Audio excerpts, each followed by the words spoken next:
Fundi i muajit gusht pritet të jetë vendimtar për kabinetin qeveritar. Kryeministri Edi Rama do të mbledhë ministrat në një takim informal më 24 dhe 25 gusht në Pogradec, në atë që konsiderohet si analiza më e rëndësishme e punës së qeverisë përpara nisjes së sezonit të ri parlamentar. Paralelisht në Partinë Socialiste, po flitet për një mbledhje të asamblesë kombëtare në fillim të shtatorit, zhvillim që ka shtuar zërat për një riformatim të mundshëm të kabinetit. Takimi në Pogradec do të zhvillohet në formatin tashmë tradicional të ritritit qeveritar, një praktikë që Rama e ka ndjekur prej vitesh për të analizuar punën e ministrave larg agjendës së zakonshme institucionale. Gjatë 2 ditëve të punimeve, secili ministër pritet të raportojë mbi realizimin e objektivave të vendosura, projektet e përfunduara, problematikat e hasura dhe prioritetet që do të ndiqen gjatë muajve të ardhshëm. Burime politike bëjnë me dije se raportimet nuk do të kufizohen vetëm te puna e ministrave, por do të përfshinë edhe analizën e performancës së secilit antar të kabinetit. Në këtë mënyrë mbledhja shihet si një test për ministrat, në një moment kur qeveria po hyn në një fazë të re të mandatit të katërt.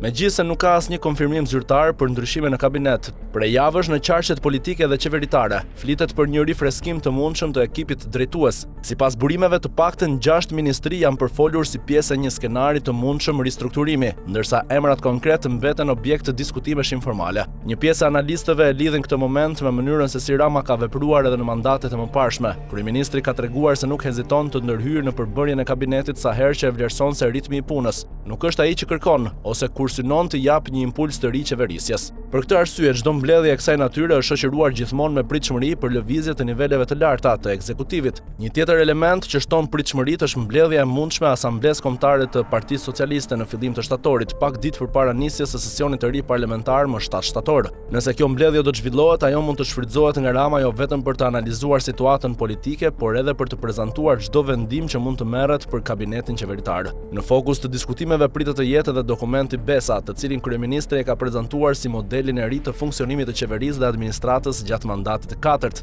Rama u ka kërkuar ministrave dhe drejtuesve të institucioneve më shumë llogaridhënie, ritëm në zbatimin e projekteve dhe rezultate konkrete, duke paralajmëruar se performanca do të jetë kriteri kryesor për vijimin ose jo në detyrë. Ndërkohë, Asambleja Kombëtare e PS-s pritet të shqyrtojë edhe mocionin e propozuar nga kryetarja e Kuvendit Elisa Spiropali për nisjen e një dialogu kombëtar mbi një marrëveshje të re për Shqipërinë, krahas çështjeve politike dhe organizative. Mbledhja mund të shërbejë edhe si një moment për përcaktimin e objektivave të mashurancës për muajt e ardhshëm. Takimet e fundgushtit dhe fillim shtatorit zhvillohen në një periudhë kur qeveria po përgatitet për një sezon të ri politik, me sfida që lidhen me ekonominë, investimet publike, integrimin evropian dhe reformat e paralajmëruara. Për këtë arsye, analiza e performancës së ministrive pritet të ketë një peshë të veçantë në vendimarrjen e kryeministrit. Nëse zërat për ndryshime do të konkretizohen, do të ishte një tjetër riformatim i kabinetit të Edi Ramës, praktikë që ai ka ndjekur disa herë gjatë viteve të fundit për të rikonfiguruar ekipin qeverisës. Deri në marrjen e një vendimi zyrtar, çdo skenar mbi emrat që mund të largohen apo të emërohen